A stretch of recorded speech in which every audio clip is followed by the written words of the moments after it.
Bonjour à tous, nous voici aujourd'hui au troisième jour de la neuvaine à Saint Jean-Paul II. Marie, modèle de l'obéissance filiale.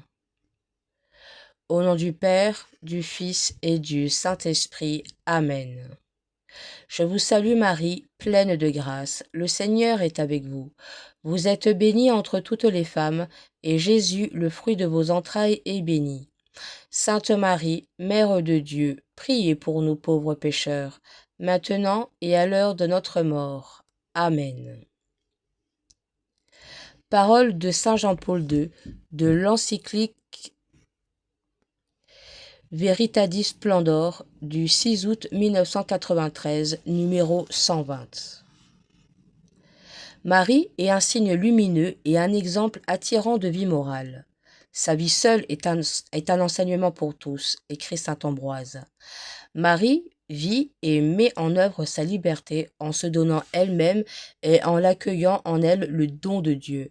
Elle garde en son sein virginal le Fils de Dieu fait homme. Jusqu'au moment de sa naissance, elle l'élève, elle le fait grandir et elle l'accompagne dans ce geste suprême de liberté qu'est le sacrifice total de sa vie.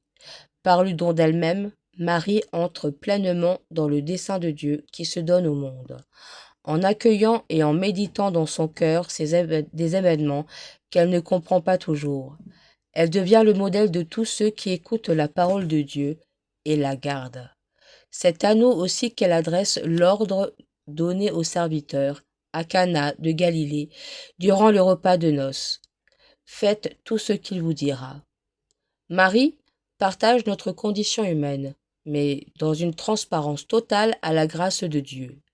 N'ayant connu le péché, elle est en mesure de compatir à toute faiblesse. Elle comprend l'homme pécheur et elle l'aime d'un amour maternel. Voilà pourquoi elle est du côté de la vérité et partage le fardeau de l'Église dans son rappel des exigences morales à tous et en tout temps. Pour la même raison, elle n'accepte pas que l'homme pécheur soit trompé par quiconque prétendrait l'aimer en justifiant son péché, car elle sait qu'ainsi le sacrifice du Christ, son Fils, serait rendu inutile. Aucun acquittement, fût-il prononcé par des doctrines philosophiques ou théologiques complaisantes, ne peut rendre l'homme véritablement heureux. Seule la croix et la gloire du Christ ressuscité peuvent pacifier sa conscience et sauver sa vie. Méditation.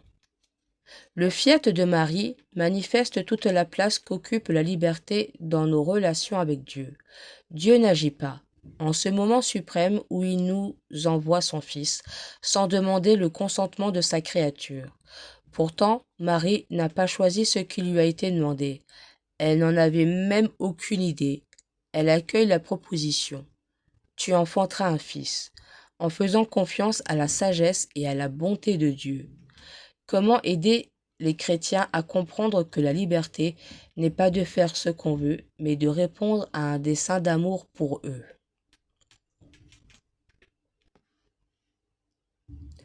Prière à Marie, Mère de miséricorde. De Saint Jean-Paul II, témoin de la présence... de Saint Jean-Paul II, de l'encyclique Veritatis Splendor du 6 août 1993, toujours au numéro 120.